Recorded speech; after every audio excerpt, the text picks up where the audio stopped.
अब देखिए, मैं एक उदाहरण देता हूँ, ऐसे ही नहीं हुआ है रिफॉर्म परफॉर्म ट्रांसफॉर्म। अब मैं सरल जो सामान्य चर्चा में और इन दोनों गालियाँ दी जाती हैं कि पीएसयू को ताला लगा देंगे, तब मैं जरा उसी का उदाहरण देता हूँ। देखिए, हमारे देश में जो सरकारी कंपनियां हैं, 60 वर्षों तक कांग्रेस ने सरकारी जो कंपनियां बनी उनका संसाधनों का उपयोग अपनी होटल बुक करने में, विमान किराए पर करने, इन्हीं चीज़ों में खर्च किया है जी, बर्बादी करती। 2009 का सीएजी का रिपोर्ट है जी। सीएजी ने हमारे पीएसयूज के लिए कहा, सरकारी कंपनियों के लिए कहा कि मिसमैनेजमेंट की वजह से 68 सरकारी कंपनियां बर्बाद हो गई थी 60 साल में। ये 68 कंपनियां। जब मैंने आकर के देखा तो मैंने सरकारी कंपनियों और सरकारी बैंकों से पहला निर्णय किया, कोई पॉलिटिकल इंटरफेरेंस नहीं चलेगा। पॉलिटिकल इंटरवेंशन, लेकिन पॉलिटिकल इंटरवेंशन होना चाहिए। आइडियाज, विचार, नयापन, वो जरूर आपको कहना चाहिए। मैंने परिस्थितियों से भागना नहीं चाहिए, इंटरफेरेंस नहीं होना चाहिए। आप मेरा ये करो, मेरा करो।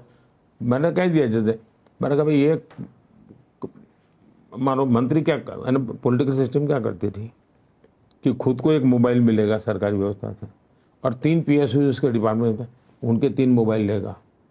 सरकार एक गाड़ी देगी, हर पीएसयू से एक गाड़ी रखेगा अपने बच्चों के लिए। ये सारे खेल बंद होने चाहिए। मैं छोटी चीजें बताता हूँ, इससे समझ आएगी कैसे बड़ी चीजें बड़ी होती है। मैंने उनसे कहा भाई देखिए, आप शेयर होल्डर्स के साथ कमिटेड हैं, आपको शेयर होल्डर्स का भी हित देखना है। आपकी कंपनी आगे बढ़ेगी तो शेयर होल्डर्स का हित बढ़ेगा। पहले और अब के आंकड़े जो हैं, आप हैरान हो जाएंगे जी। 2014 में सरकारी कंपनियों का ग्रॉस रेवेन्यू करीब 20 लाख करोड़ रुपया था, और ये मैं देश आज़ाद हुआ तब से लेकर के बताता हूँ।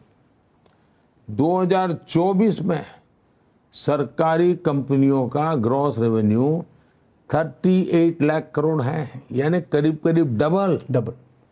उसी प्रकार से सरकारी कंपनियों की नेट वर्थ 2014 में लगभग 9 लाख करोड़ थी, मेरे आने से पहले 9 लाख करोड़।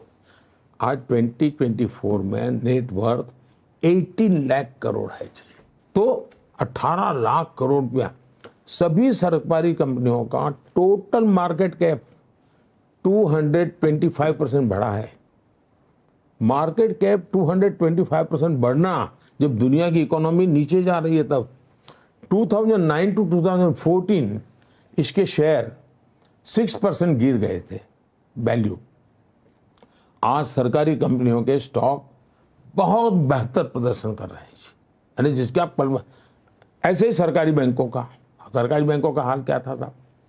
फोन बैंकिंग घोटाले की वजह से सरकारी 2008 में तो सबसे ज्यादा हुआ। बैंकों की हालत एकदम से, दुनिया का विश्वास, जब आपकी बैंकिंग सिस्टम चरमराता है ना, जब बैंक सिस्टम चरमरा जाए दुनिया का विश्वास उठ जाता है। भारत में बैंक के रुपये कम गए उतना नहीं, पूरी दुनिया हमारे साथ जुड़ने को तैयार नहीं होते। मैं 14 में ये मुसीबत अनुभव करता था।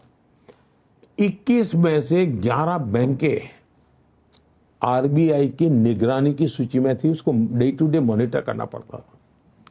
आईबीसी कोड, कैपिटल इन्फ्यूजन, मैंने काफी पैसे डाले, सरकारी टैक्स पेयर के पैसे डाले, क्योंकि मुझे देश को बचाना था। हमने ये जो भ्रष्टाचार और जो फैन बैंकिंग था वो सारा खेल बंद करवा दिया।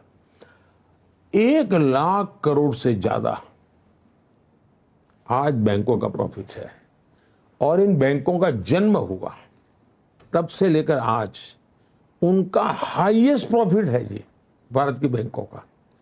एनपीए लगातार कम हो रहा है जी, यानी जो लेकर के भाग जाने वाली संख्या है वो लगातार कम होती जा रही है। ये सब रिफॉर्म परफॉर्म ट्रांसफॉर्म के उत्तम उदाहरण मैं बता सकता हूं।